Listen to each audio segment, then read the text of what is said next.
28 ఏళ్లకి అందరూ సెటిల్ అయిపోయారనిపించింది అతనికి.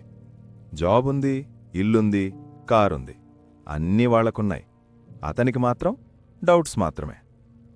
రిలేటివ్స్ వచ్చినప్పుడల్లా ఒకటే ప్రశ్న, ఏంట్రా, ఏం చేస్తున్నావు, ఇంకా ఖాళీగానే ఉన్నావా? బయట నవ్వేవాడు, కాని లోపల చాలా పెయిన్. రాత్రి ఫోన్ చేతిలో పెట్టుకుని వేరే వాళ్ల సక్సెస్ చూస్తూ ఉండేవాడు. తనకి తానే తక్కువగా అనిపించేది. అందరూ ముందుకెళ్ళిపోతున్నారు, నేను మాత్రం ఎందుకిక్కడే ఉన్నాను అని తనకు తానే ప్రశ్నించుకున్నాడు. ఒక రాత్రి అతను ఆగిపోయాడు. ఫోన్ పక్కన పెట్టాడు. నిశ్శబ్దంగా కూర్చున్నాడు.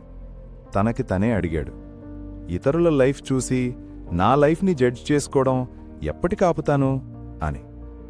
అదే రోజు అతను మారాడు. ఒక్కసారిగా కాదు, నెమ్మదిగా.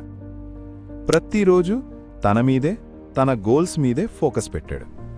6 నెలల తర్వాత అదే రిలేటివ్స్, అదే ఫ్రెండ్స్ వాళ్లే అన్నారు, నువ్వు మారిపోయావురా అని. అతను నవ్వాడు. ఈసారి నిజంగా. ఎందుకంటే ఇప్పుడు అతన్ని తక్కువగా చూసేవాళ్లు ఇప్పుడు రెస్పెక్ట్ ఇస్తున్నారు. సో నీ టైం లైన్ నీది. వేరే వాళ్ల దాంతో పోల్చాల్సిన అవసరం లేదు. లేటుగా స్టార్ట్ అయినా పర్వాలేదు, స్టార్ట్ చేయి. డైరెక్షన్ మాత్రం క్లియర్గా ఉండాలి. సక్సెస్ నీ ముందే ఉంటుంది.